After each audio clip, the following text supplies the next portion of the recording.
las industrias extractivas, así como la extracción ilegal de los recursos naturales. Mi nombre es Débora Delgado, yo soy profesora de la Universidad Católica del Perú, soy profesora de Sociología y desde hace varios años vengo trabajando sobre esta cuestión que nos convoca hoy y justamente sobre el impacto que tienen las actividades extractivas en la Amazonía y principalmente sobre los pueblos indígenas y bueno, sobre su memoria y su legado. Entonces, quería comenzar dándole la bienvenida a nuestros tres panelistas, que la verdad estamos muy contentos de poder establecer este diálogo con ellos sobre este tema. Vemos que realmente hay un cruce de miradas muy interesante, que podemos tener un diálogo muy rico a partir de un tema tan urgente a tratar y que realmente sobre el cual no hay que tirar la toalla, ¿no? Hay mucho que hacer y creo que justamente la invitación y la selección de los actores que están aquí convocados nos llamará a la acción. Bueno, entonces voy a pasar a presentarles a nuestros invitados de esta noche. Eh, Tenemos a Karina Pinascua, a Jacqueline Borjas y a Lizardo Cauper, que presentarán en ese orden. Y bueno, lo que haré es presentar a cada uno de ellos primero para darles la palabra durante 15 minutos para que puedan compartir con nosotros sus visiones acerca de esta problemática. Después de ello tendremos 5 minutos para más bien responder a algunas preguntas que el público ha hecho llegar al Loom. Entonces estamos muy contentos de eso, son preguntas muy interesantes y bueno, tendremos ocasión de discutir en torno a esas preguntas durante otros 5 minutos y finalmente cerraremos con algunas observaciones generales. Entonces, quisiera presentar ahora a Karina Pinasco. Karina es bióloga por la Universidad Ricardo Palma, con maestría en conservación de recursos forestales por la Universidad Nacional Agraria de La Molina. Ella es directora ejecutiva de la Asociación Amazónicos por la Amazonía, más conocida como AMPA, y coordinadora general de la Red Nacional de Conservación Voluntaria y Comunal, Amazonía que Late. Ella es fundadora del Gremio Nacional de Emprendimientos Sostenibles y miembro del Consejo Directivo del Servicio Nacional de Áreas Naturales Protegidas por el Estado, el CERNAP. Ha sido reconocida con el primer galardón del Premio para la Conservación Carlos Ponce de Pardo, del Prado, perdón, en la categoría de Artífice de la Conservación, en reconocimiento a su labor y trayectoria al servicio de la conservación y de las áreas protegidas del Perú. Karina, te doy la palabra. Muchas gracias por estar con nosotros. Muchísimas gracias, Débora. Muchas gracias también a todos los que nos están escuchando. Buenas noches con todas y con todos. Me encanta el que podamos estar compartiendo este diálogo, como tú mencionabas, con enfoques totalmente diferentes y que creo que va a enriquecer muchísimo nuestra percepción sobre lo que somos, ¿no? El Perú es un país amazónico, a pesar de que no nos sentimos la mayoría de los ciudadanos como tal, ¿no?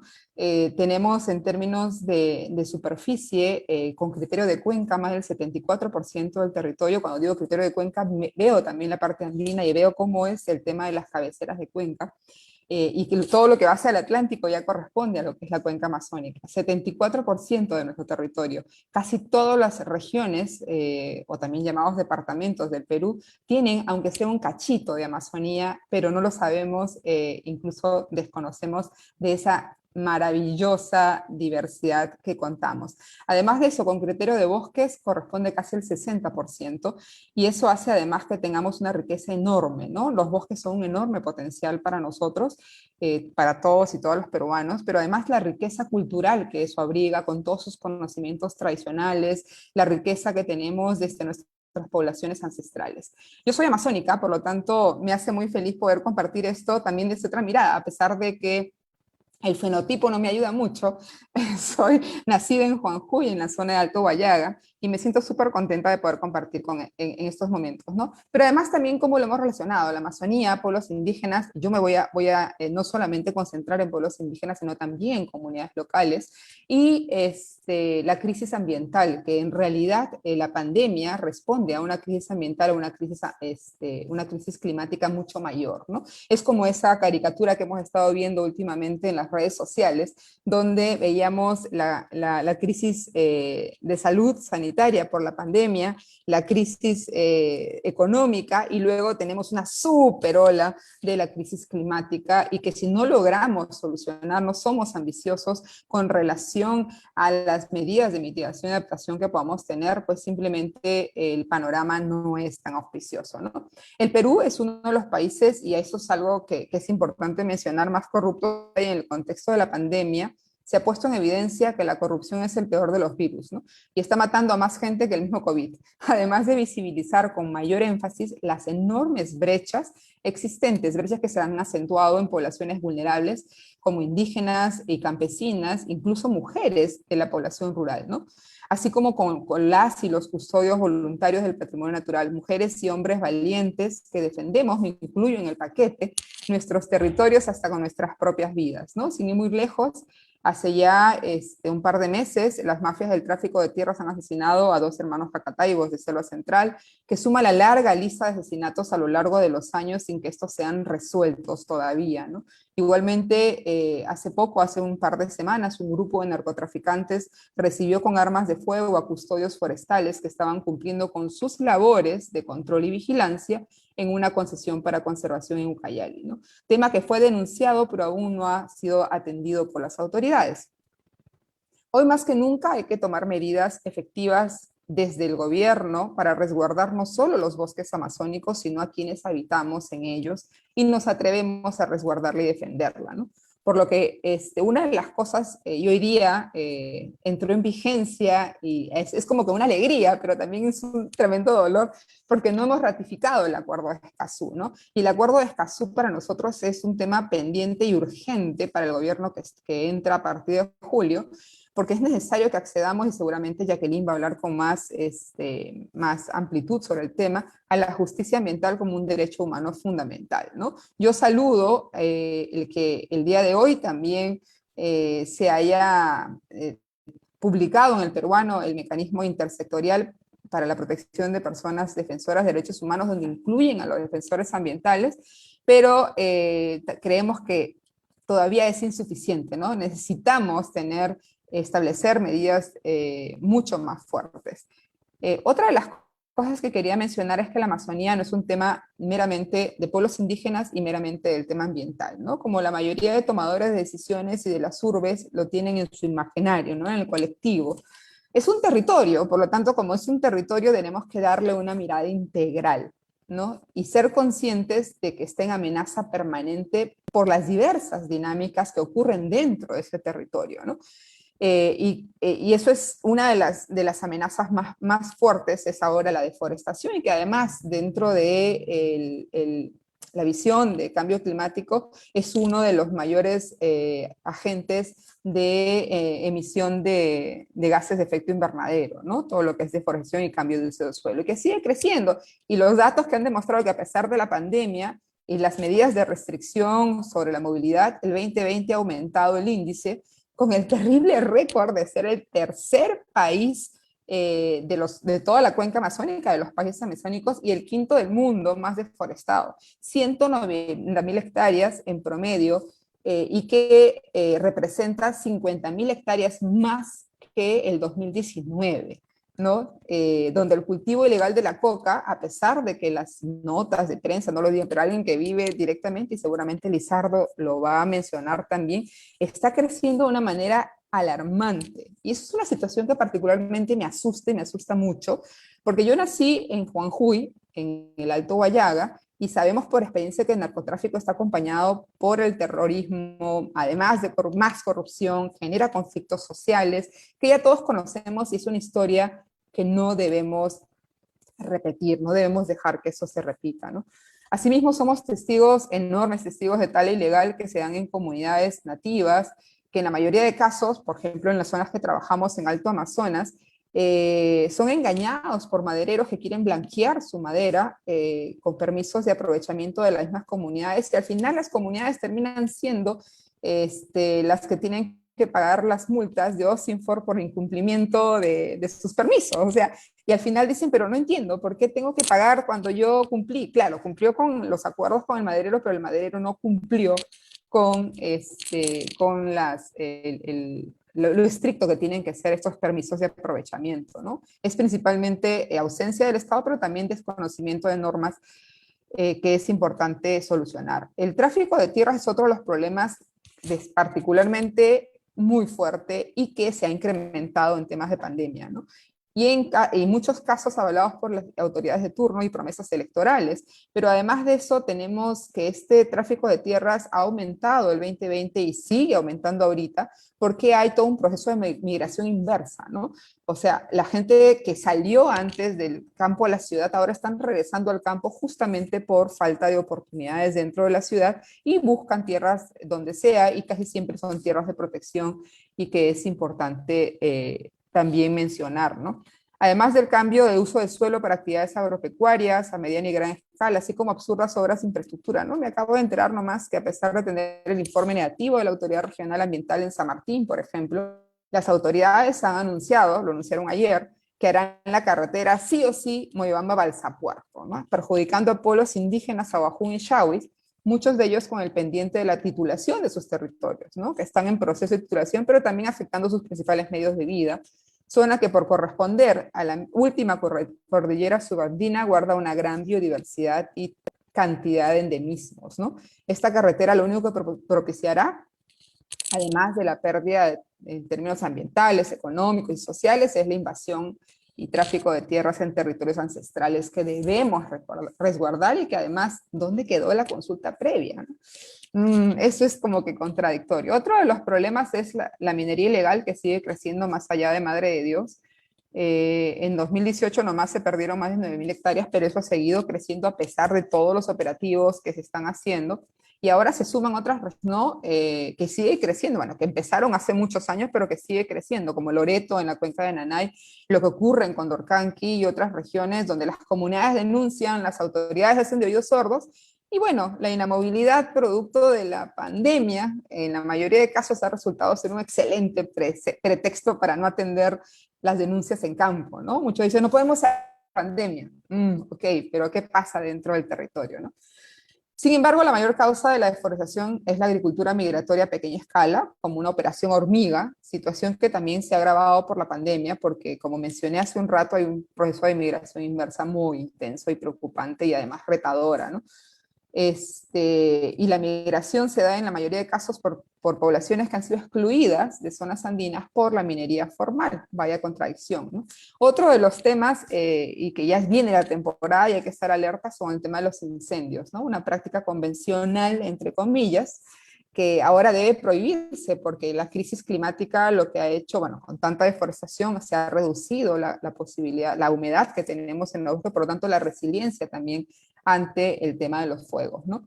Pero la mayor amenaza, desde mi punto de vista, hacia la Amazonía viene de la miopía del Estado, de la corrupción, de la indiferencia, el desconocimiento, la falta de articulación intersectorial y otros niveles de gobierno, el de priorizar actividades convencionales que siguen promoviendo monocultivos de productos, además para alimentos no amazónicos, olvidando que el verdadero potencial de nuestra Amazonía es nuestra diversidad. También existe el poco incentivo a actividades que promueven el aprovechamiento de la biodiversidad de los bosques en pie. Tenemos en la Amazonía enorme cantidad de biodiversidad y que podemos usarlo como un motor de desarrollo, entre ellos, por ejemplo, el aguaje, ¿no? Trabajamos en un proyecto súper lindo que se llama Superfrutos que conservan bosques, pero el aguaje tiene un enorme potencial porque estamos hablando de 6 millones de hectáreas en la Amazonía, de este producto maravilloso nutracéutico además, ¿no? Y que ya está siendo muy reconocido incluso a nivel internacional, y que no necesitamos cortar, no necesitamos destruir, ¿no? Solamente aprovechar de manera sostenible y con los bosques en pie, ¿no? Otra de las cosas es tema de construcción de obras de infraestructura sin ningún tipo de planificación en zonas frágiles e inestables, la ausencia del Estado, respuesta tardía ante denuncia de delitos ambientales, proyectos de inversión pública que priorizan infraestructura gris cuando lo que necesitamos es invertir en infraestructura verde. E incluso la noticia de hoy en Madre de Dios, me imagino que muchos de ustedes lo vieron, ¿no? Funcionarios y exfuncionarios que deberían estar inhabilitados y son los que lideran mafias, ¿no? Ahorita la noticia fue que han capturado en Madre de Dios a los que se llaman los hostiles de la Amazonía, que corrompían a los funcionarios, tanto de la policía, del Ministerio Público, de la SUNAT, y que resulta que uno de los cabecillas es ex jefe de la Autoridad Forestal Regional, ¿no? Para muestra un botón de lo que sucede y esas cosas son las que tienen que cambiar. Hay mucho por hacer en la Amazonía, no es cierto, hay mucha problemática, hay mucho desconocimiento, pero también hay cosas muy chéveres que se están haciendo y que tenemos que fortalecer, ¿no? Somos, como mencionaba al inicio, un país amazónico y debemos reconocernos como tal, y por lo tanto una de las cosas que son claves de priorizar es la gestión territorial de nuestro territorio, ¿no? A través de una ley de ordenamiento territorial que urge y espero que lo sigamos impulsando. Estuvo alguna vez dentro de las prioridades, pero se fue reduciendo y otra vez está retomándose, ¿no? Reconocer además de que los bosques son productores naturales de alimentos sostenibles diversificados, así como medicinas, dando prioridad a la investigación para el uso de comunidades locales, rescatando el valioso conocimiento tradicional, ¿no? Aquí hicimos una investigación sobre las comunidades con las que trabajamos y vimos que en la situación de pandemia, las comunidades que tenían sus ecosistemas saludables lograron ser mucho más resilientes a la pandemia, caso contrario en aquellas comunidades donde habían perdido sus conocimientos tradicionales y estaban sus ecosistemas prácticamente destruidos, ¿no? Entonces, eso nomás nos refleja la importancia de nuestros bosques y la importancia de los conocimientos tradicionales. Reconvertir también lo que ya existe, ¿no? No podemos seguir aumentando los monocultivos, sino ver cómo estabilizamos la agricultura y y diversificamos estas cadenas de valor. Existen ejemplos súper lindos, porque no podemos seguir dándonos el lujo de seguir ampliando nuestra frontera agrícola, ¿no? Aquí es ver cómo aprovechamos absolutamente todo. Y uno de los temas que más me apasiona y es donde vengo trabajando es en el tema de la conservación. Como mencionaba, no podemos darnos el lujo de deforestar más y por lo tanto tenemos que hacer un esfuerzo enorme por conservar y democratizar la conservación, ¿no? Porque además es una práctica más, ahorita muchos están invirtiendo en temas de reforestación. Reforestar es caro, además el mantenimiento y todo, conservar es mucho más barato porque es una práctica mucho más efectiva, donde comunidades locales, pueblos indígenas cumplen un rol fundamental y eso lo sabemos, ¿no? Ese rol debe ser visibilizado y debe ser incentivado. La conservación hoy por hoy debe ser una prioridad, y hablo de conservación productiva, no conservación con el modelo antiguo, ¿no? Debe ser una prioridad como un proceso convocante e incluyente. Debemos otra vez democratizarla, hacer que todas y todos nos involucremos, ya que hablamos además de la supervivencia de nuestra especie, ¿no?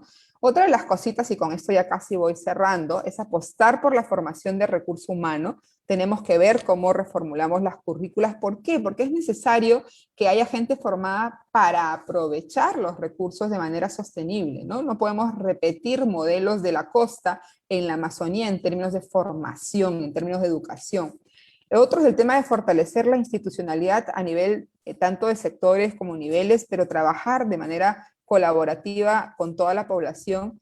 Y yo quería aprovechar, además de la urgente necesidad de protección de los defensores ambientales, la protección de los pueblos indígenas en aislamiento y en contacto inicial, la titulación de pueblos indígenas.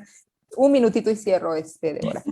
Así que para terminar en este Día de la Tierra, quiero dedicarle solamente este último minuto un homenaje a una red que yo adoro, ¿no? Que es la Red Nacional de Conservación Voluntaria y Comunal, que se llama Amazonía que late, que reúne a más de 140 iniciativas en 6 regiones amazónicas, que conservamos más de 1.5 millones de hectáreas de manera voluntaria, desde sociedad civil y población organizada, ¿no? Rondas campesinas, asociación de productores, pueblos indígenas, familias, comunidades rurales, etc.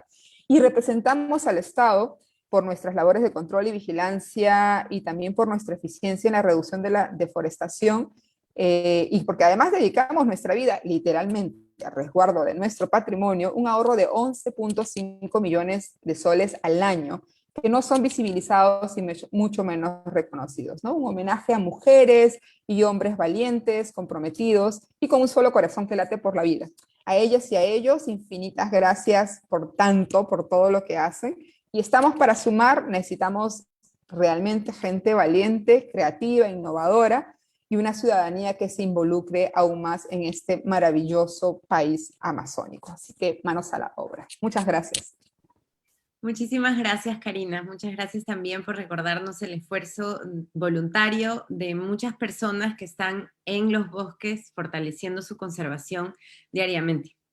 Gracias por esta presentación. Y bueno, ahora será muy interesante darles la palabra a Jacqueline Borjas, a quien voy a presentar. Ella es abogada por la Católica, con especialización en el Sistema Interamericano de Derechos Humanos por la Universidad Nacional Mayor de San Marcos y estudios de maestría de Derechos Humanos de la PUC. Ella cuenta con experiencia en el litigio estratégico de derechos de pueblos indígenas a nivel nacional e internacional y participación en organismos internacionales. Ha trabajado en la protección de personas defensoras ambientales e indígenas y brinda apoyo técnico-legal para organizaciones indígenas en la cuenca amazónica.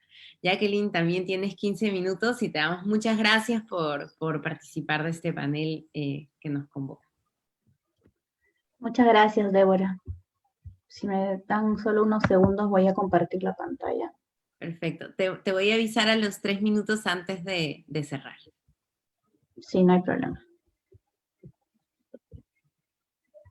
Bueno, primero saludar a todos y todas a quienes nos están acompañando vía online y también agradecer a todo el equipo de LUM, ¿no?, por organizar este evento y también por la invitación. Nos parece súper importante contar con estos espacios de diálogo y de reflexión sobre la problemática en la Amazonía, ¿no? Más aún el día de hoy, que como bien lo mencionó Débora, estamos celebrando el Día Internacional de la Tierra, y también como mencionó Karina, es una fecha en la que entra en vigor el Acuerdo de Escazú, que es el primer tratado regional que contiene disposiciones para garantizar un entorno seguro para los defensores y defensoras en asuntos ambientales, ¿no?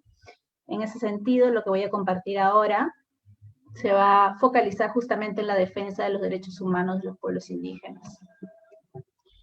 Y bueno, para empezar, en días como hoy, en los que estamos celebrando, conmemorando el Día de la Tierra, el Día de la Madre Tierra, de la Amazonía, es importante, nos invita a recordar, ¿no?, que la tierra es nuestro hogar, ¿no?, y que es importante empezar a generar conciencia sobre la importancia de cuidar el medio ambiente, cuidar los ecosistemas, ya que estos son los que nos dan vida y nos dan el sustento, ¿no?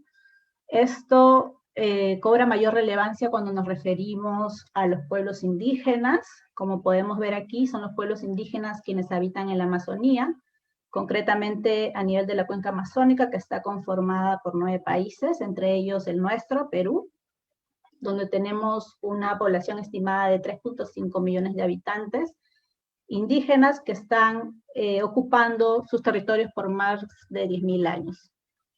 Esto de acuerdo a la fuente de COICA. Y es importante reflexionar sobre el rol que vienen desempeñando los pueblos indígenas en la defensa de la naturaleza, ¿no? Justamente porque es fundamental para poder asegurar la supervivencia no solamente de sus pueblos, sus comunidades, sino también de toda la humanidad y de las futuras generaciones. Sin embargo, a pesar de este rol importante, como podemos ver, y también lo mencionaba un poco Karina, estamos ahora en un contexto de una gran ola de violencia que se viene incrementando incluso en el estado de emergencia que estamos viviendo ahora. Aquí podemos ver unos gráficos que previo al año de la pandemia, del 2017 al 2019, podemos ver que tenemos un promedio de más de 300 casos de asesinatos de defensores y defensoras de derechos humanos a nivel global. Y en el año pasado, año donde empezó toda la pandemia de la COVID-19, incluso superamos la cifra, ¿no?, de los años previos. Tenemos 331 casos de asesinatos, entre ellos el 85% los perpetradores usaron armas de fuego. Y ya aterrizando un poco a la situación de la cuenca amazónica, de estos 331 casos, el 77% han sucedido en Colombia, Brasil, Perú y Bolivia, ¿no? Esta es una situación realmente grave, y también la COICA, que es la coordinadora de las organizaciones indígenas de la cuenca amazónica, que es como la Organización de Convergencia Internacional, que agrupa a todas las organizaciones nacionales de estos 9 países, entre ellas AIDESEP también. alertó esta grave situación, ¿no? Y nos da cuenta que esta cifra del 77% nos está arrojando que cada 2 días un defensor de derechos humanos está siendo asesinado en la cuenca amazónica. Ahora bien, a partir de estas cifras, quería reflexionar un poco de que estamos viendo un impacto directo en la vida de los defensores y defensoras, indígenas más que nada, pero que también hay un impacto colectivo, ya que al asesinar a estos líderes y lideresas se está afectando también la estructura organizativa de los pueblos indígenas, ¿no? Esto ha sido así establecido también por la Corte Interamericana de Derechos Humanos, en el caso Escué Zapata versus Colombia, en el cual nos indica que la pérdida justamente de sus líderes representa un daño al tejido social de los pueblos indígenas.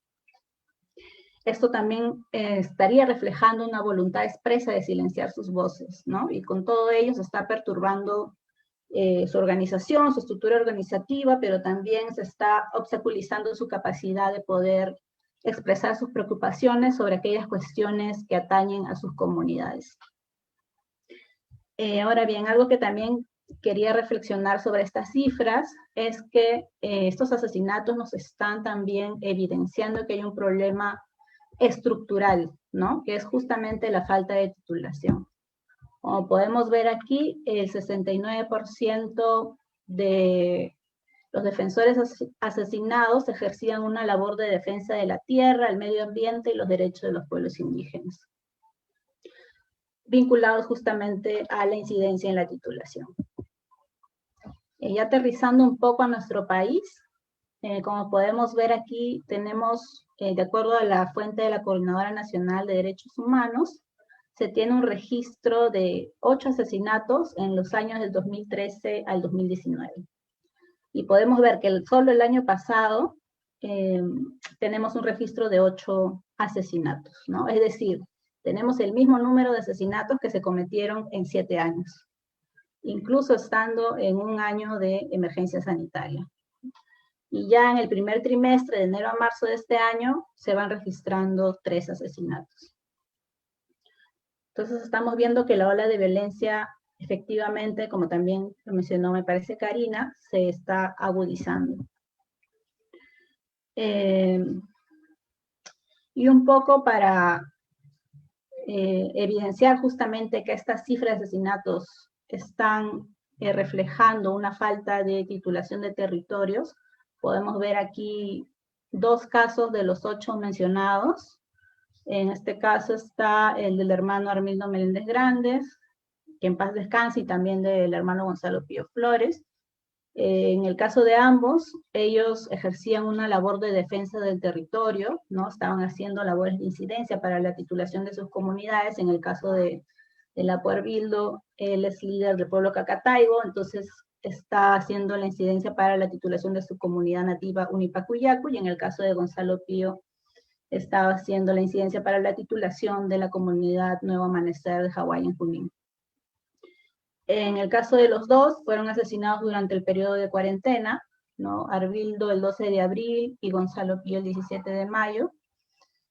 Y esta es una situación que podemos ver que se está replicando a nivel de la región. También el año pasado se dio el asesinato, por ejemplo, en Colombia, considerando solo uno de los casos, porque hay más de 200 asesinados. En Colombia, por ejemplo, tenemos el caso de Omar y Ernesto Basirima, ¿no? Del pueblo Embera, que igual en defensa de su territorio cerraron fronteras también para evitar el contagio de la COVID-19. Sin embargo, al ser una ruta de agentes ilegales, más que nada vinculados al narcotráfico, también fueron asesinados, ¿no? Igual en el caso de Brasil, solo por mencionar uno de los casos, Cecico Rodríguez del pueblo Guajajara, también ejercía una labor de defensa del territorio, y no solamente de su pueblo, sino también de los pueblos indígenas en aislamiento a Guajajara. Y estoy compartiendo un poco estos casos porque nos pueden dar un indicio de que las restricciones que están siendo instauradas, quizás por algunos gobiernos en la región, podrían estar generando una situación de desprotección de comunidades y de líderes que tendría que atenderse. Y aquí un poco compartir todo el origen, con respecto al origen de la violencia, ¿no? En los años previos a la pandemia, igual, de acuerdo a la fuente de CEPAL y FILAC, podemos ver que los conflictos, digamos, que estaban vinculados a la afectación de derechos territoriales, en su mayoría, se vinculaban al sector de minería, el 44%, e igualmente el 20% vinculado al sector de hidrocarburos, el 19% vinculado a energía y el 6% vinculado a monocultivos, ¿no? Y ya concretamente en este año, el año pasado, igualmente, ¿no? Podemos ver que la mayoría de casos de asesinatos estaban vinculados al sector de minería y extractivas. Hay aproximadamente un 24%, en el caso de la agroindustria estamos hablando de un 16%, en el caso de la extracción forestal es un 11% y los cultivos ilegales estarían representando un 7%. Perdón. Ay, no sé cómo retrocedo. Ahí está. Ya, disculpen. En el marco de todo este contexto de violencia que hemos visto y de todos los asesinatos, el día de hoy entra en vigor el Acuerdo de Escazú, ¿no? Como mencioné al inicio, este es un tratado regional que tiene 4 pilares fundamentales. El primero es el derecho de acceso a la información ambiental, que está expresado en sus artículos 5 y 6 principalmente. El segundo pilar está vinculado al derecho a la participación en procesos de toma de decisiones ambientales. El tercer pilar está vinculado al acceso a la justicia, también en asuntos ambientales. Y el cuarto pilar es justamente el que busca garantizar el entorno seguro para defensores y defensoras de derechos humanos y en asuntos ambientales concretamente representado en su artículo 9, ¿no? Asimismo busca que los estados, parte de este acuerdo, puedan generar medidas apropiadas, efectivas y oportunas para poder prevenir, investigar y sancionar estos escenarios de violencia que hemos visto. Y bueno, aquí compartir un poco sobre el estado del Acuerdo de Escazú en la cuenca amazónica, ¿no? Como podemos ver ya a partir del día de hoy, Bolivia, Ecuador y Guyana, que sí ratificaron el Acuerdo de Escazú, tienen que ver ya el tema de la implementación. En el caso de nuestro país, como bien lo mencionó Karina, ¿no? El año pasado el Congreso archivó el expediente de ratificación, sin embargo esperamos que en la próxima legislatura se pueda retomar, bueno, ahora a partir de ahora la adhesión al acuerdo, igualmente en el caso de Brasil y Colombia, y bueno, la situación más crítica es en Guyana Francesa, Surinam y Venezuela, que ni siquiera llegaron a la firma, ¿no? Esta entrada en vigor del Acuerdo de Escazú es un logro también de los pueblos indígenas. Ahí la Pulizardo justamente estuvo participando desde la etapa de firma, en el mismo día de firma, ¿no?, de este acuerdo. También es un logro de sociedad civil. Nos parece importante que podamos ver ahora los retos para la implementación, ¿no? Sobre todo para poder garantizar un entorno seguro de defensores y defensoras. Y con respecto a esto del entorno seguro, desde las organizaciones indígenas se viene impulsando una propuesta, ¿no? Ellos consideran que, de acuerdo a la declaratoria de la COICA que sacó este pasado 14 de abril, nos indican que la propuesta es que la única manera de garantizar un entorno seguro para defensores y defensoras es a través de la titulación de sus territorios, ¿no? Y esto debe ir acompañado de una efectividad práctica. Es decir, que debe haber todo un saneamiento para que no haya interferencias en sus territorios y además sumado con acciones de investigación y erradicación de actividades ilegales, siempre con el respeto de sus derechos colectivos y también en coordinación con sus autoridades indígenas, ¿no? Okay. Finalmente, invitarles a reflexionar sobre estos dos puntos, ¿no? El primero es que los daños a la Amazonía terminan siendo daños a los derechos de los pueblos indígenas, concretamente, como hemos visto, el derecho al territorio. Y lo segundo es que cuando hablamos de defensores y defensoras, no debemos olvidar que también hay una naturaleza colectiva del rol del defensor, ¿no? Y que finalmente los impactos que se vienen generando también terminan impactando a nivel colectivo, a nivel de los pueblos indígenas. Muchas gracias. Muchísimas gracias, Jacqueline. Muy interesante toda tu presentación y el enfoque legal que también hace falta para darnos herramientas para la acción, complementando muy bien el panorama que nos presentaba Karina. Ahora quería darle la palabra a Lizardo. Lizardo está con nosotros. No sé si puedes prender tu cámara. Gracias, gracias, Lizardo. Voy a presentarte para los pocos que no te conocen. Lizardo nació en la comunidad nativa de Canaán de Cachiyacu, en el distrito de Contamana, en Ucayali. Lizardo es docente de profesión y como Leadership Evo se ha capacitado en el manejo administrativo y tiene una larga trayectoria dirigencial, ¿no? Que inicia en la Federación de Comunidades Nativas del Bajo Cayali, FECONBU, y de la cual fue presidente durante 2 periodos. Luego fue vicepresidente de la Organización Regional AIDC de Ucayali, ORAU, y posteriormente fue del que fue presidente del 2015 al 2017. Y desde el 2017 él preside AIDC, que es la Asociación Interétnica de Desarrollo de la Selva Peruana, la organización indígena a nivel nacional en el Perú. Lizardo, estamos muy agradecidos de que puedas estar con nosotros. Sabemos que hoy día es un día bastante ajetreado para ustedes y bueno, estamos muy contentos de que puedas estar aquí en este diálogo que nos convoca. Tienes 15 minutos y bueno, el tiempo que quieras para compartir con nosotros. Gracias. Muchas gracias a todos que están presentes en esta oportunidad. Muy buenas noches. Permítame expresar un saludo cordial en nombre del Consejo Directivo de la Asociación Interétnica de Desarrollo de la Selva Peruana AIDC, de la estructura desde las comunidades, federaciones y organizaciones regionales. Hoy día para nosotros muy importante el tema es el tema del Día Internacional de la Tierra, ¿no? Y no solamente mirar como el tema de tierra, como la producción agrícola, ¿no? Entonces, la Asociación Interétnica de Desarrollo de la Selva Peruana ha cumplido ya 40 años de vida institucional, proponiendo aspectos relacionados y las expectativas que tiene que lograr las comunidades. Entonces, es importante mirar qué importancia y valor damos cada ser humano del espacio donde vivimos, llamado Tierra, planeta, nos permite. Entonces, y nosotros como pueblos indígenas, para nosotros es integral,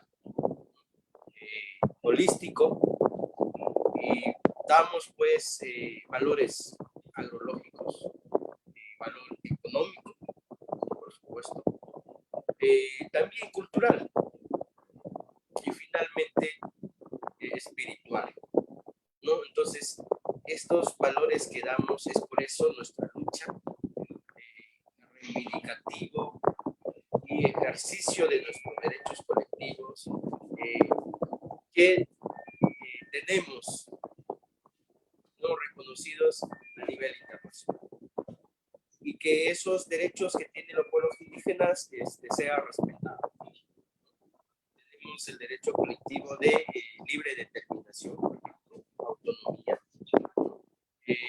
También que tiene que hacer un proceso de consulta libre, previo y informado, no lograr el consentimiento. Entonces son derechos que tienen los pueblos. Pero, y eso, a su vez esto relaciona, ¿no? Hoy día no solamente es tierra pues que se producen alimentos, sino hay otras funciones más. Bosque, por ejemplo, biodiversidad, nuestros ríos, quebradas, aguas dulces que cuentan, está dentro.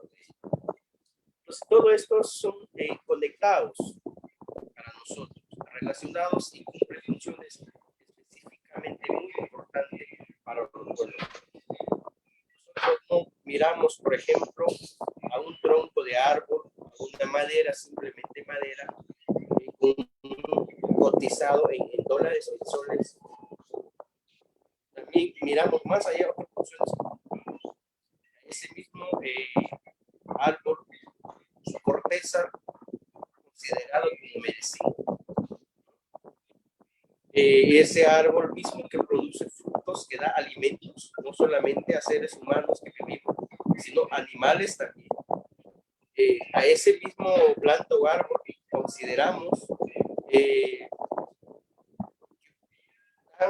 semillas para que pueda seguir produciendo otras maderas más, pero también semillas silvestres que sirven para artesanías, para nuestra identidad. Entonces son estas holísticas pensamientos que tenemos. No pues con una mirada solo que hay que cortar, hay que sacar la madera, luego vender, procesarla y ahí termino todo. Entonces que tiene vida la nuestra. También cumple otras funciones más, que hoy cada día a día enfrentamos, buscamos, proponemos, lanzamos propuestas, entre comillas, plan de acciones de cambio climático, acciones climáticas, justicia climática, o sea, todo un discurso. Pero los pueblos indígenas sí trabajamos viendo espacios territoriales. Lo que acaba de exponer el profesor que me decidió, ¿no? Por ejemplo, el espacio tierra o territorio para la vida. ¿Qué quiere decir? Ese es un espacio sagrado, lugares más sagrados, paisajes que no debe ser tocado para nada porque es algo único que existe. Son todas estas visiones que consideramos. Entonces, entre tierra, territorio y territorialidad, claramente para un indígena, para un pueblo indígena, el desarrollo como desarrollo, como columna vertebral del desarrollo, es territorio y todo lo que tiene dentro de él. Entonces, por eso es muy importante mirar desde este enfoque, ¿no? ¿Cuál relación hay? Entonces, la correlación es importante los seres humanos. Por eso es que nos da vida a ellos, nosotros también tenemos que dar vida protegiendo, conservando, manejando, aprovechando lo que tenemos. Pero a veces es mal entendida, que solo miren que la Amazonía solo es bosque y no hay nadie ahí, solo animales, un par de tigres, de anacondas, así lo consideran, y no es así. Cuando bajamos a ese territorio, que unilateralmente nuestros estados a veces toman decisiones solo sin mirar qué cosa contiene dentro de ella, subastan, ofrecen, dan algunas empresas extranjeras para extraer recursos, crear divisas para el desarrollo del país, que sí, ¿no? La cual nosotros no desconocemos eso, estamos incompletos, pero lamentablemente el sistema de desarrollo del país es opcional para nosotros, porque esta pandemia visibilizó claramente que este sistema del Estado peruano de desarrollo extractivismo no es desarrollo para nosotros, porque es desarrollo, es engrandecimiento, es más divisas, es más capital, más ganancia para los empresarios que piensan solo para él, para su hijo, su familia, y para la ciudadanía, para los ciudadanos peruanos, para los ciudadanos indígenas peruanos que hay. A cambio de eso, ¿qué significa? Es abandono, sin servicios básicos, ¿no? Sin sistema de salud pública, medio ambiente contaminado, ríos sin peces, ruidos, otros impactos sociales, culturales, económicas también que han generado. Entonces, para nosotros el sistema actual que plantea para el desarrollo bicentenario sigue lo mismo hace 200 años atrás. Quizás irá otros 200 años más para ellos.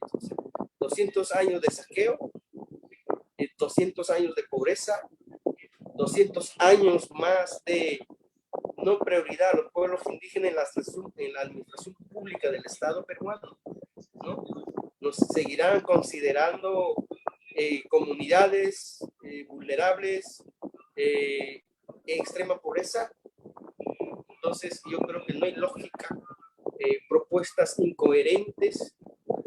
Nuestros próximos autoridades que van a administrar por 5 años con el mismo propósito, con la misma visión de desarrollo que plantea desde arriba hacia abajo. Entonces yo creo que estamos en ese escenario, pero sí hemos puesto claramente que no estamos de acuerdo con ese tipo de desarrollo que plantea unilateralmente, burocráticamente, porque toman decisiones desde el escritorio y no desde abajo, donde uno se vive, donde uno cada día más piensa en desarrollarse también.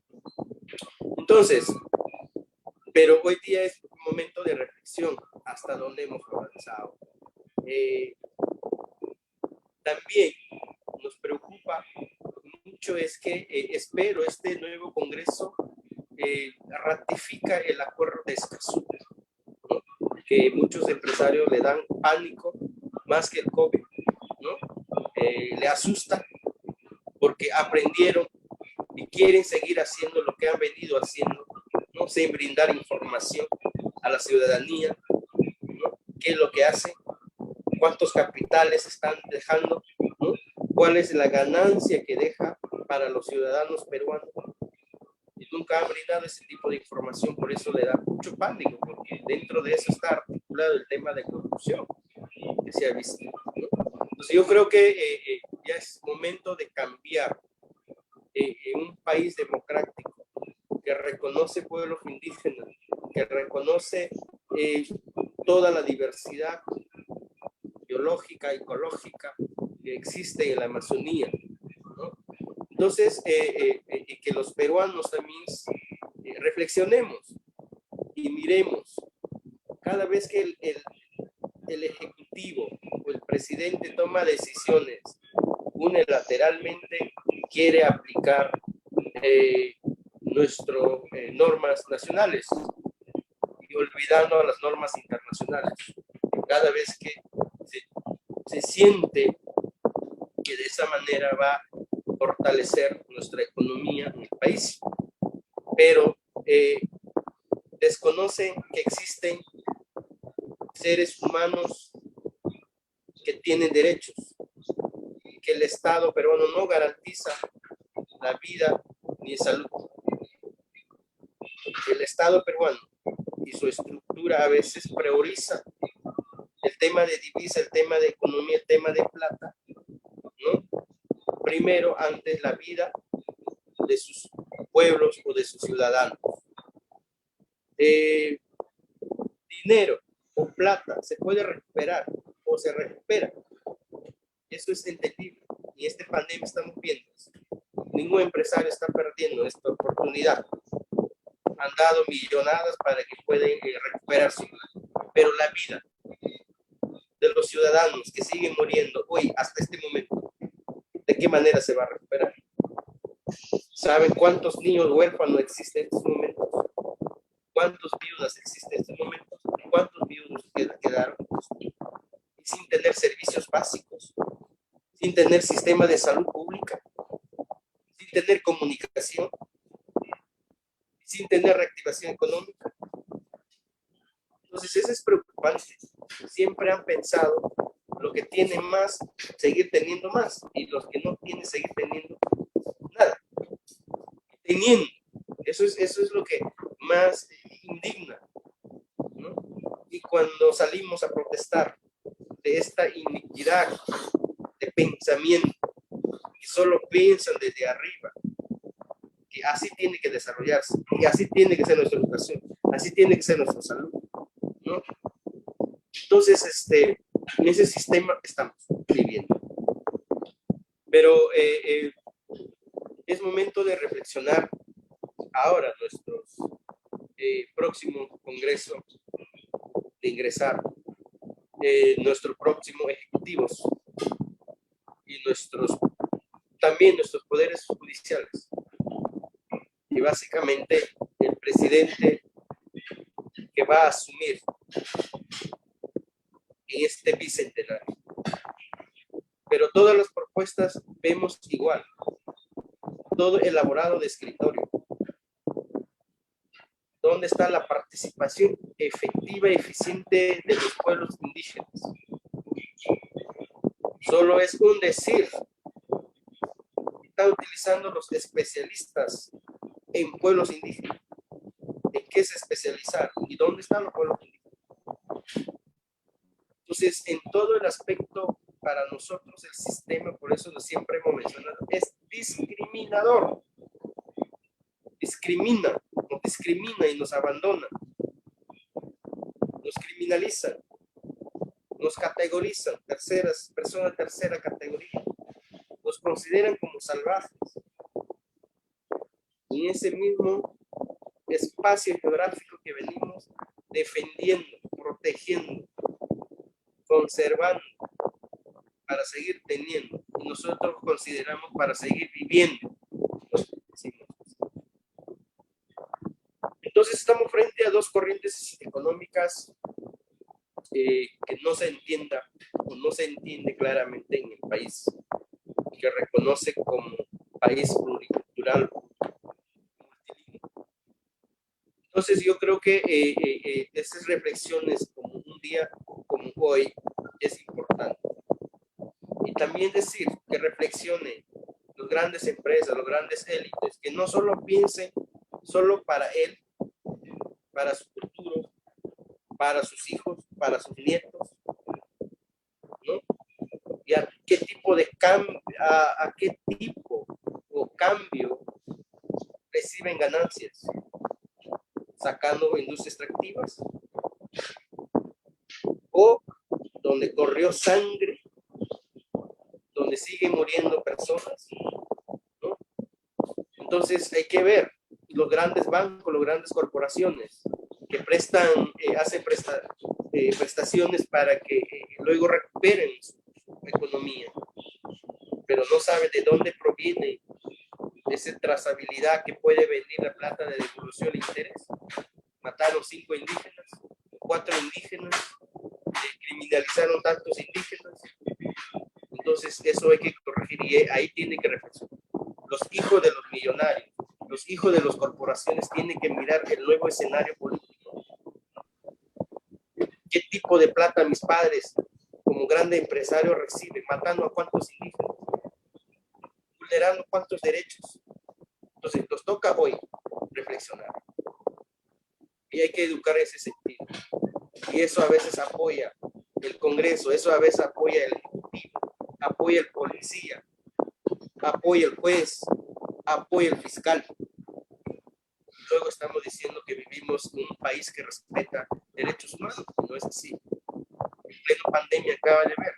¿Por qué asesinar? La economía ilícita que existe actualmente. ¿Cómo quedaron sus hijos? Si eso pasaría a un juez, pasaría a un policía, pasaría, esto estaremos en todos los medios de comunicación denunciando al mundo. Pero cuando muere o asesina a un indígena, a raíz de ese tipo de actividades extractivas, está silenciado, no hay justicia, no hay nada para nosotros. Entonces creo que es momento de mirar ese escenario. Gracias a los pueblos indígenas todavía hay recursos naturales, porque si no, no estaríamos ahí. Perú no tendría nada. Entonces, no nos consideren como guardianes, considérenos como ciudadanos peruanos, indígenas, igual que a ustedes. Estamos en el mismo nivel que Sagasti para sentarnos, dialogar y proponer propuestas claras, no del escritor, sino lo que vivimos en las comunidades. Años venimos defendiendo nuestras fronteras vivas, y por el pueblo indígena sí son verdaderamente vivas. ¿Y cuánto sufren? Y ahí no llega ni siquiera la vacuna, ahí no llega ni siquiera medicamentos, ahí no llega ni siquiera otros tipos de apoyo social. A la justa llega vaso de leche, tal vez Entonces, ese es un país muy discriminador y que hoy en adelante piensen en 200 años, no vamos a permitir más. Los indígenas hemos defendido, seguiremos defendiendo lo que es nuestro, porque con ella vivimos, porque ahí gozamos, disfrutamos, nuestros hijos, nuestros nietos seguirán haciendo.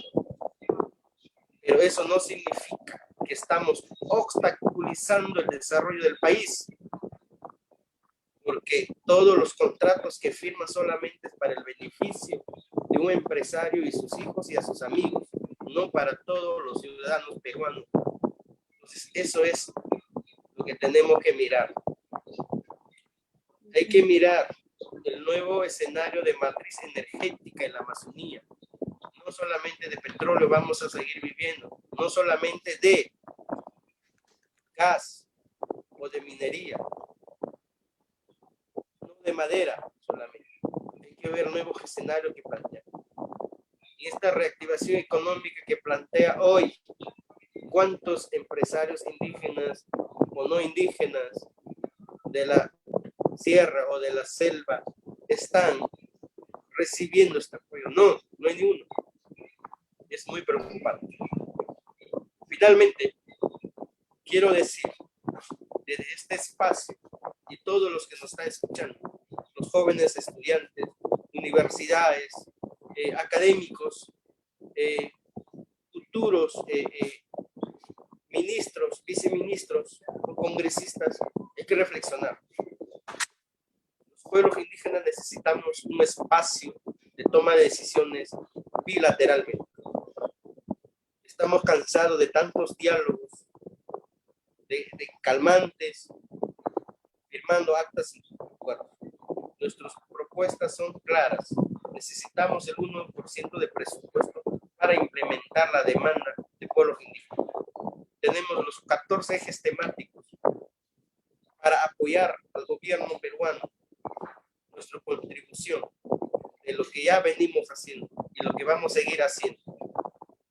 Nuestras participaciones en otros espacios, escenarios, de conferencias, de partes, en este caso de cambio climático. No con discursos se implementa un país, sino acciones concretas. Hay muchos emprendimientos que tienen los pueblos indígenas que necesitan fondo capital para que puedan emprender. Finalmente, muchas gracias a todos los que nos han escuchado. Para el pueblo indígena no solamente es economía o económico, toda la biodiversidad que existe, sino cumple otras funciones específicas en bien para la humanidad. Muchas gracias, muy buenas noches. Espero que esta reflexión permita pensar para la nueva generación que viene, para los empresarios. Quiero expresar, no solamente piensa en usted, ni en tu hijo, ni en tus nietos, también piénsalo en lo prójimo, que también tiene familia, al igual que usted. Por lo tanto, piénsalo antes de tomar decisiones. Claramente, que no solamente es invertir y luego gastar a costa de las vidas de otros hermanos o ciudadanos que existen. Si piensa engrandecer su empresa, pues que beneficie a la ciudadanía peruana, a los pueblos indígenas y al mismo Estado peruano. Muchas gracias, muy buenas noches. Muchas gracias, Lizardo. Gracias por traernos a pensar también en varias de las contradicciones que se presentan hoy en día en el contexto político en el que estamos, ¿no? En el contexto político y en el contexto también empresarial que nos ha traído a reflexionar esta noche, porque uno de los temas principales que hemos tratado es la cuestión de industrias extractivas, ¿no? Y eso obviamente está dirigido por una búsqueda de lucro, ¿no? Entonces ahora, como les contaba al inicio, el lugar de la memoria ha recibido algunas preguntas de personas que están interesadas en este tema. y yo las he recibido y ahora tengo el gusto de transmitírselas a nuestros ponentes. Les pediría que las respuestas sean un poco cortas, tenemos 3 minutos para cada una, ahí sí los voy a interrumpir para poder respetar el tiempo, y entonces empezamos con Karina. Karina, la pregunta para ti es, ¿qué se puede hacer desde Lima para colaborar con los pueblos indígenas en su empoderamiento como guardianes o como ciudadanos en la Amazonía? Muchas gracias, Débora. En realidad, ¿qué podemos hacer desde Lima y de las otras regiones del país, ¿no? Yo creo que lo primerito es el reconocimiento de que somos un país amazónico. Yo voy a seguir insistiendo con eso, ¿no? Reconocer de que Perú no es Lima. Tenemos que salir un poco, ¿no? Comenzar a enamorarnos de esa maravilla que tenemos como país, incluso con cosas tan sencillas, ¿no? El reconocer que el agua que tomamos en Lima es agua que proviene de la Amazonía y por lo tanto tenemos la obligación moral de cuidarlo como lo están cuidando los pueblos indígenas, como lo están cuidando las comunidades locales, las organizaciones, la sociedad civil organizada, familias, etcétera, ¿no? Entender además que los bosques son nuestro mayor potencial y que los bosques en pie pueden ser mucho más rentables que cualquier actividad convencional que deforesta y puede ser nuestro motor de desarrollo. No seguir pensando en los modelos convencionales donde nos dicen que las actividades extractivas y que además la minería, etcétera, es lo único que nos va a sacar de la pobreza. Los bosques pueden sacarnos la pobreza porque los que vivimos en Amazonía, los que somos amazónicos, entendemos de que nuestra mayor riqueza están justamente en nuestros territorios, ¿no? Además de eso, respetar a la diversidad cultural, las diferencias, respeto a las diferencias y que entender además que no somos ciudadanos de segunda categoría, y eso lo ha hecho mención muy bien Lizardo y a quien agradezco tremendamente su intervención. Otra de las cosas que podemos hacer es hacer incidencia para la ratificación, y ahí sí, ahí creo que hemos coincidido totalmente todos los que estamos hablando en este diálogo, es el acuerdo de Escazú tiene que ser ratificado y tenemos que hacer incidencia y que la gente no tenga miedo, como mencionaba muy bien Lizardo, ¿no? Y eso nos va a permitir no solamente acceder a la justicia ambiental, sino también a contar con toda la información que nos permita tomar decisiones en igualdad de condiciones. Luego el tema de que, y una de las cosas que más ha hecho mención es el modelo económico dominante en el Perú y eso es lo que causa más daño a la Amazonía, ¿no? Y ahí tenemos que hacernos varias preguntas. Lo que mueve el mercado en realidad son nuestros hábitos de consumo. Y ahí sí, yo creo que es importante hacernos preguntas, ¿no? Sabemos de dónde viene el oro, yo no uso nada, ¿no? El oro, por ejemplo, que tenemos en nuestros aros de compromiso, en nuestras joyas, ¿lo sabemos? ¿No será de la minería ilegal, que es lo más probable? ¿Eres consciente de que la mayoría de alimentos que consumen y que vienen de la Amazonía causa deforestación, degradación y contaminación? Por ejemplo, la mayonesa que te encanta poner o las snacks que comen. La mayoría de alimentos que tú compras en el supermercado son alimentos que tienen palma aceitera dentro de sus ingredientes. Y la palma aceitera sabemos de que es una de las causantes de la deforestación y es un monocultivo y además es africana, ni siquiera es Amazonía, teniendo palmeras amazónicas que nos pueden permitir desarrollarnos y que sacan aceites además de excelentísima calidad, como por ejemplo el aguaje. El aguaje tiene uno de los mejores aceites en términos de palmera y que no estamos aprovechando, ¿no? Y bueno, y por último yo creo que es el tema de las campañas, involucrarnos en campañas, estamos lanzando muy pronto la quincena de mayo, esperemos, y los vamos a mencionar, la Escuela Amazonía que Late, que si bien es una plataforma de aprendizaje virtual, la que busca también, ahí vas a poder contribuir con las comunidades que conservan bosques a través de adoptar con tus conocimientos, con tu voluntariado, con tus recursos, y como mencionamos, que cualquier esfuerzo no es pequeño, ¿no? Absolutamente todo suma y lo que tenemos que hacer es involucrarnos, ¿no? Y ahí veo que hay muchísimos chicos de la universidad, les invito a enamorarse de la maravilla natural y cultural que tenemos en el país, pero principalmente en la Amazonía. Nuestro territorio es increíble y les dejo con este mensaje, ¿no? De que tenemos la plena convicción de que nuestra Amazonía, nuestros bosques, nuestros ecosistemas acuáticos y terrestres son nuestro mayor activo y que la conservación y el aprovechamiento sostenible del bosque en pie es nuestra mejor inversión. Gracias. Gracias, muchas gracias Karina por esa nota también proactiva y por ayudarnos a pensar en qué podemos hacer desde el lugar en el que estamos, sea Lima, sea regiones, es el Perú, ¿no? Jacqueline, otra pregunta que nos hace Kenny Roy de 24 años. ¿El gobierno tiene algún presupuesto para evitar o prevenir problemas ambientales en la Amazonía? También tienes. Gracias, Débora. Sí, creo que es importante partir de la diferencia entre la disponibilidad de presupuesto de un gobierno, de los gobiernos, y finalmente la efectividad práctica de ese presupuesto, ¿no? A nivel, por ejemplo, de presupuesto, existe financiamiento de parte de las instituciones financieras internacionales, como el BID, Banco Mundial, que están enfocadas, por ejemplo, en la reducción de la deforestación, ¿no? Uno de estos ejemplos es el Pacto de Leticia, en el marco de la COP25 del año 2019, que es la conferencia de las partes del Convenio Marco de las Naciones Unidas sobre Cambio Climático, se hizo este lanzamiento del plan de acción justamente del Pacto de Leticia por la Amazonía, ¿no? Y que estaba dirigido, entre su público objetivo también tenía, por ejemplo, a los pueblos indígenas y buscaba impulsar la reducción de la deforestación y la productividad de la Amazonía, ¿no? O sea, digamos que fondos están, sin embargo, este proyecto en particular, que todavía está, digamos, en fase de preparación, preocupa también porque dentro de su política operativa sobre pueblos indígenas, esto en el marco del BID, que es el que finalmente está, el Banco Interamericano de Desarrollo, el que finalmente está financiando el Pacto de Leticia, no ha previsto, por ejemplo, mecanismos que permitan una participación efectiva de los pueblos indígenas, ¿no? Como por ejemplo la consulta previa libre e informada.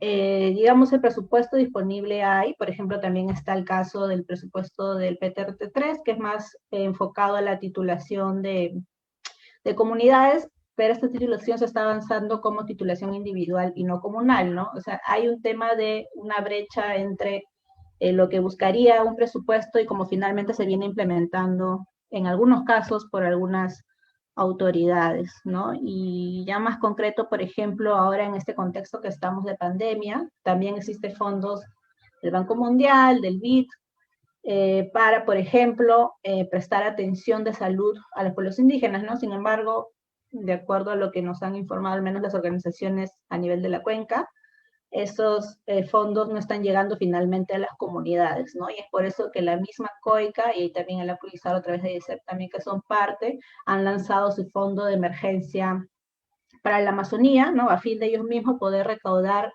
y dirigir subvenciones o recursos que puedan dar respuesta rápida a los impactos que están teniendo sus comunidades o sus pueblos afiliados, ¿no?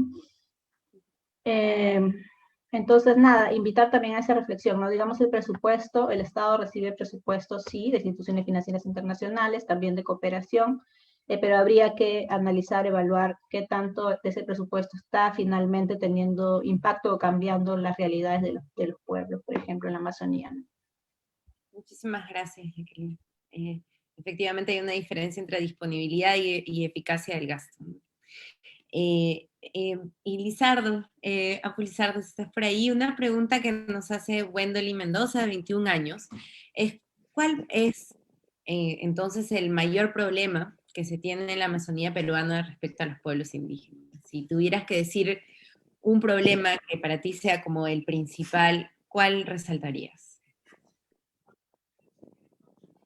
Para mí todos los problemas son casi iguales, pero que solo quiero mencionar que actual se vive en los pueblos indígenas en la Amazonía peruana, es la economía ilícita, el cultivo ilícito de coca, que está traficando, que está amenazando, que está asesinando. Entonces, esa es la preocupación urgente. Todos los líderes, lideresas que defienden sus derechos están hoy amenazados. Entonces, yo creo que es importante ahí la solidaridad a todos los jóvenes, a todos los ciudadanos, para que el Ejecutivo busque mecanismos de dar seguridad y justicia a los pueblos. Gracias. Muchísimas gracias, Lizardo. Y bueno, muchas gracias a los tres panelistas por haber compartido estos puntos de vista que son bastante afines en el sentido de que se completan uno al otro en términos del diálogo que se puede tener en torno a la situación de la Amazonía y de los pueblos indígenas hoy en día, en el contexto en el que estamos, ¿no? De pandemia, de gran fragilidad de los ecosistemas y a la vez de avances y retrocesos en el marco normativo y en el respeto práctico de los derechos humanos. Entonces, yo simplemente quería concluir, como me habían pedido los amigos de LUM, señalando algunas ideas que ustedes mismos han traído, ¿no? Yo creo algo muy importante que han señalado es elementos que han estado ahí siempre y que ahora se notan muchísimo más o que han cambiado a partir de la pandemia, ¿no? La migración inversa o el tráfico de tierras y las economías ilícitas son fenómenos que hoy en día son más fuertes de lo que fueron algunos años atrás. Y el contexto de inmovilidad debido a la pandemia no ayuda a responderlos, ¿no? Hay un aumento de la deforestación que es bastante radical y el Perú se está situando muy alto dentro de la cuenca en este sentido. Algo que señalaba Karina, es bien importante, ¿dónde quedó la consulta previa ahora en este contexto en el que estamos, ¿no? Hay un abandono del mecanismo que tanto había costado construir. Algo muy importante que se señaló es la apuesta por la conservación, por la educación y por la institucionalidad, ¿no? Que es algo que podría darnos otras luces sobre lo que está ocurriendo ahora y cambiar la trayectoria, ¿no? Que estamos viendo ahora. Del lado de Jacqueline, algo muy importante que ella señalaba y que hay que recordar son que cada 2 días un defensor de derechos humanos está siendo asesinado en la cuenca amazónica, ¿no? Que esto es algo que es regional, que hay que verlo regionalmente también, y que se está agudizando la ola de la violencia, que tenemos datos al respecto. No es una cuestión simplemente proyectada, sino ya documentada. Las condiciones dadas por los países generan una situación de desprotección en toda la región, pero los pilares del Acuerdo de Escazú podrían solucionar esta situación, ¿no? Entonces, algo que coinciden todos los que estamos aquí es que Escazú es realmente pertinente y es un logro de la sociedad civil y de los pueblos indígenas, ¿no? Principalmente, que han acompañado este proceso desde su inicio. Y ahí Lizardo realmente nos recuerda lo urgente y lo hiper necesario que es tomar acción ya desde nuestras posiciones, ¿no? Y las posiciones pueden ser diversas, pueden ser desde la empresa, pueden ser desde la universidad, pueden ser desde el Estado, pero principalmente como ciudadanos, ¿no? Entonces algo muy bueno que él nos señala es que ellos no son guardianes, son ciudadanos, somos ciudadanos todos y tenemos que hacer que este país pierda la discriminación que ha marcado sus políticas en la práctica, ¿no? Entonces, ahí se propone trabajar sobre las expectativas de las comunidades, que son expectativas integrales, y que la acción del Estado signifique otra cosa para los pueblos indígenas, que deje de significar un contexto sin servicios sociales, sin salud pública y que más bien provoca ríos sin peces, ¿no? Ahora hay que pensar en qué cambios son necesarios para no seguir con los mismos problemas en un contexto de bicentenario y para tener una ciudadanía activa frente al nuevo Congreso y el nuevo Poder Ejecutivo, ¿no?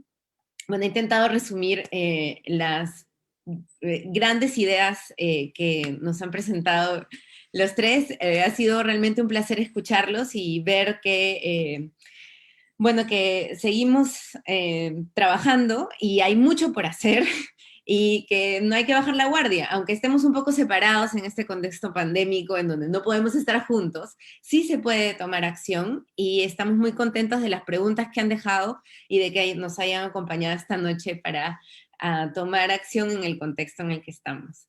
Muchas gracias a LUM por organizar este diálogo y sigamos reflexionando sobre lo que implica proteger nuestro planeta. Gracias. muchas gracias a todos y a todas. Gracias. Gracias. Gracias, Lizardo. Gracias a todos. Buenas noches. Cuídense, cuídense. Buenas noches.